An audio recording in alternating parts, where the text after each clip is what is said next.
देखिए इस क्वेश्चन में बोला गया कि three rigid rods are joined to form an equilateral triangle ABC of side 1 metre.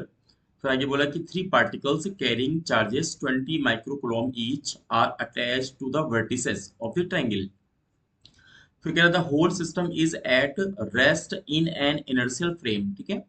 फिर आपसे बोला कि the resultant force on the charge particle at A has the magnitude. अब आपको बताना है कितना है। तो आइए पहले देखिए हम लोग एक डायग्राम बनाते हैं। स्टार्टिंग में जो दो लाइन है इसको देख के हम एक डायग्राम बनाते हैं। देखिए यहाँ पे बोला गया कि थ्री हमारे रिजिड रॉड है, तो चलिए हम यहाँ पे थ्री रिजिड रॉड को मिला करके एक हम लोग ट्रायंगल फॉर्म कर लेते हैं। तो यहाँ पे जो हम ट्रायंगल यहाँ पे बनाएंगे, तो देखिए हमारा ये क्या हो गया, देखिए हमारा इक्विलेटरल ट्रायंगल बन गया, ठीक है। अभी देखिए हमारा इक्विलेटरल ट्रायंगल हो गया, तो चलिए इसका नाम हम लोग एबीसी कहा गया, तो हम लोग यहाँ पे एबीसी इसका नाम यहाँ पे दे देते हैं। और आप जानते हैं कि इससे क्या होगा, हमको सारे एंगल पता चल गया, 60 डिग्री के सारे एंगल हमारे हो चुके हैं। और कहीं ना कहीं हमारा जो साइड आपको दिया है 1 मीटर, इसका साइड भी दिया है, तो अभी सारे के सारे जो साइड है वो भी देखिए हमारे क्या है, वो 1 मीटर के हो गए। अब कह रहा है कि इसके जो तीनों हमारे वर्टिसेस है, देखिए यहाँ पे क्या है, इक्वल इक्वल चार्जेस रखा हुआ है, ठीक है। ऐसा मान लीजिए कि यहाँ पे जो तीनों हमारे वर्टिसेस इसमें इक्वल इक्वल देखिए चार्जेस कितना रखा है, यहाँ पे रखा है 20 माइक्रोकूलम, यहाँ पे भी रखा हुआ है। ऐसे यहाँ पे देखिए 20 माइक्रोकूलम यहाँ पे भी आपको चार्ज रखा हुआ है, और ऐसे ही ना देखिए 20 माइक्रोकूलम हमारा यहाँ पे चार्ज रखा हुआ है।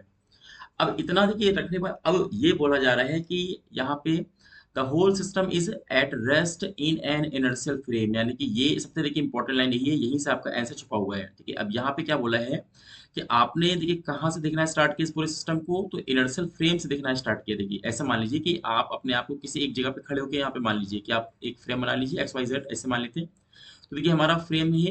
तो देखिए इनर्शियल फ्रेम एक्चुअली में सबको पता होगा क्या होता है। इनर्शियल फ्रेम ऐसा फ्रेम जो कि या तो रेस्ट में रहे या तो क्या हो, कांस्टेंट वेलोसिटी से मूव करे, यानी कि जिसका एक्सीलरेशन हमारा जीरो हो, वो हमारा होता है इनर्शियल फ्रेम। और जिसका एक्सीलरेशन हमारा कुछ ना कुछ होगा वो होता है नॉन इनर्शियल फ्रेम।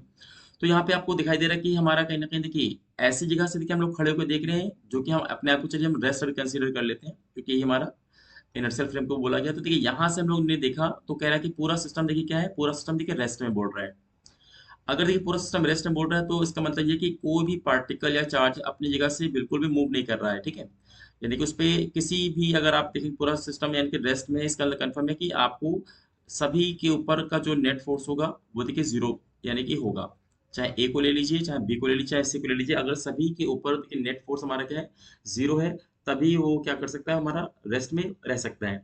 और यहाँ पे देखिए इनर्शियल फ्रेम देने का और यहाँ पे रीजन है कि अभी देखिए जो भी, अगर हम इनर्शियल फ्रेम से किसी चीज को देखते हैं ना, तो वही उसकी देखिए एक्चुअल हमारा कहीं ना कहीं वैल्यू भी होता है। क्योंकि अगर आप मान लेते हैं, अगर आप सपोज किसी नॉन इनर्शियल फ्रेम में बैठ के आप देख रहे हैं, ठीक है, ऐसा मान लेते हैं आप किसी नॉन इनर्शियल देखिए फ्रेम से कहीं ना कहीं बैठ के देख रहे होते हैं, तो कहीं ना कहीं यहाँ पे क्या होगा, हमारा कहीं ना कहीं रिलेटिव को कॉन्सेप्ट आ जाएगा। मे बी अगर यहाँ पे लिखा होता कि the whole system is at rest from non inertial frame, तो ऐसे में क्या होता है कि हमारा कहीं ना कहीं वो रिलेटिव वेलोसिटी तो जीरो है, लेकिन उसके एक्चुअल जो वेलोसिटी अगर हम देखेंगे या एक्चुअल हमारा जो फोर्स लगेगा, हो सकता है उसकी कोई ना कोई वैल्यू आपको दिखाई देगी, क्योंकि वो आप नॉन इनर्शियल से देखते हैं। बट यहाँ पे खुद आपसे कह रहे हैं कि वो इनर्शियल फ्रेम है, यानी कि आपको जो उसका रियलिटी हो उसने बताया हुआ है। तो इसका मतलब कि अगर हम ए को देखें या बी को देखें या सी को देखें, तो आपका सीधा तक आंसर क्या आएगा, यहाँ पे सॉल्व करने की जरूरत नहीं। हाँ, क्योंकि अगर आप फ्रेम को ध्यान ना दें तो अब आप देखेंगे इसको, अगर इलेक्ट्रोस्टैटिक में अगर आप जाएंगे तो देखिए एक एक पे अगर फोर्स निकालेंगे, नेट फोर्स, तो देखिए हमारा आंसर नंबर फिर सी आ जाएगा, ठीक है।